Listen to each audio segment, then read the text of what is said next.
ఆ దేవతకి సంబంధించిన మూలమంత్రం అంటూ ఉంటుంది, దానికి సంబంధించిన సహస్రనామ స్తోత్రం ఉంటుంది.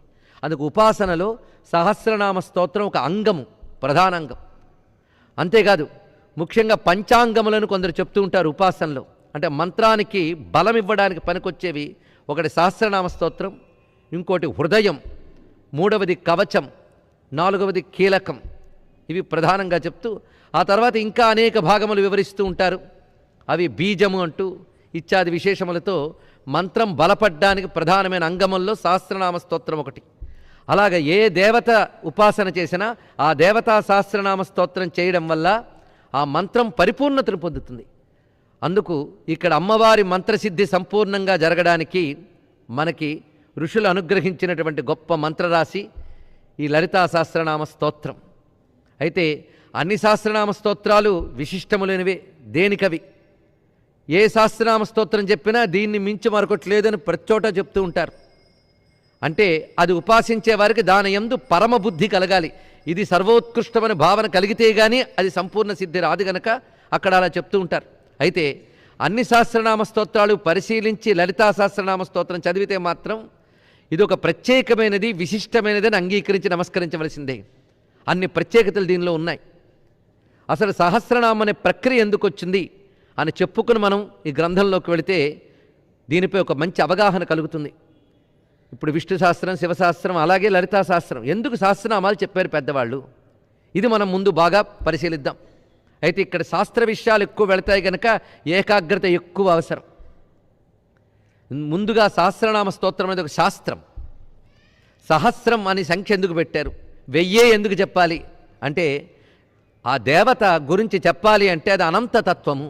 ఎప్పుడైనా భగవత్తత్వం అనంతం, సత్యం జ్ఞానం అనంతం బ్రహ్మ అని వేదమే నమస్కరించింది. అనంతమైంది భగవత్తత్వం.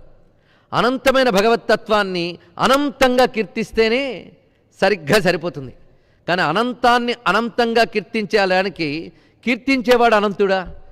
వీడు అనంతుడు కాడు, వీడికి అంతం ఉన్నది. కనుక అనంతమైన తత్వాన్ని అనంతంగా కీర్తించిన ఫలితం కావాలి, కానీ మనం అనంతంగా కీర్తించలేం. కనుకనే ఇక్కడ మనకొచ్చేటప్పటికి పరిమితి అయిపోయింది, దేవత అపరిమితమైపోయింది, ఫలితము మనకి అపరిమితంగానే కావాలి. అప్పుడు ఏం చేయాలంటే పెద్దలు ఆలోచించి అనంతంగా పఠించిన ఫలితం లభించడానికి అనంతవాచికమైన ఒక శబ్దాన్ని తీసుకున్నారు. సహస్రం అనే శబ్దము అనంతవాచి. విశ్వం శతం సహస్రం సర్వమక్షయవాచకమని మహాభారతంలో చెప్తున్న వాక్యం ఇది.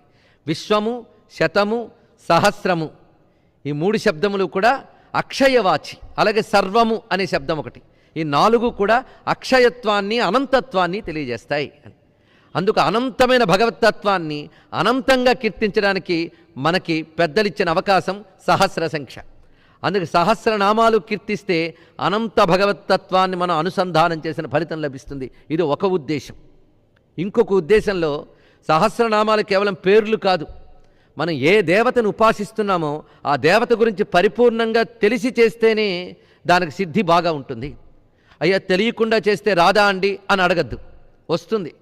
తెలియకుండా చేస్తే ఎంత వస్తుందో అంతే వస్తుంది. తెలిసి చేస్తే వచ్చేదే సంపూర్ణ ఫలమని శాస్త్రం చెప్తున్నది మనకి. జ్ఞాత్వా కుర్వీత కర్మాణి అని నిర్దేశించారు.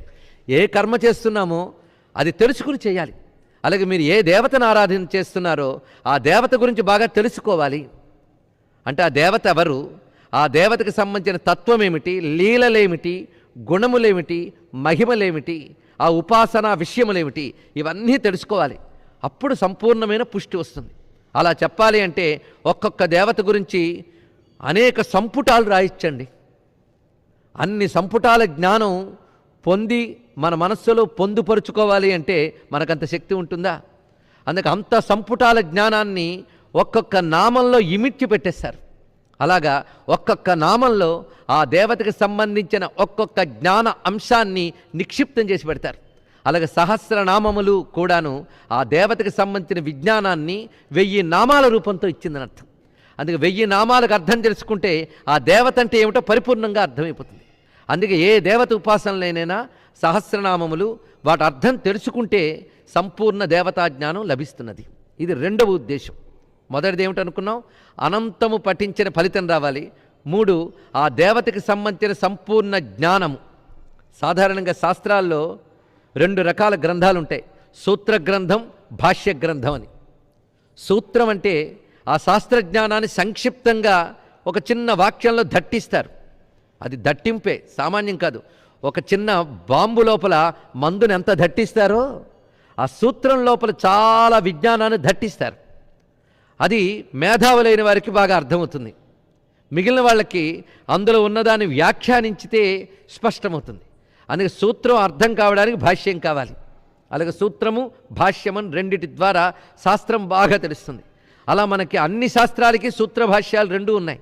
వేదాంత శాస్త్రంలో బ్రహ్మసూత్రాలు ఉంటే దానికి శంకర భాష్యం ఉంది. అలాగే ప్రతి శాస్త్రానికి సూత్ర గ్రంథం, భాష్య గ్రంథం ఉంటుంది. అలాగే అమ్మవారి ఉపాసనకు సంబంధించి సూత్ర గ్రంథం ఏదయ్యా అంటే లలితా సహస్రనామ స్తోత్రమే సూత్ర గ్రంథం. ఇందులో ఒక్కొక్క నామం, ఒక్కొక్క సూత్రం. ఈ సూత్రాన్ని కానీ మనం జాగ్రత్తగా పట్టుకుని వ్యాఖ్యానం చేసినట్లయితే అమ్మవారి విద్య అంతా సంపూర్ణంగా తెలుస్తుంది. అందుకు బ్రహ్మ విద్య తెలుసుకోవాలంటే బ్రహ్మసూత్రాలు, శ్రీ విద్య తెలియాలంటే సహస్రనామ స్తోత్రం. ఇది ప్రధానమైన అంశం.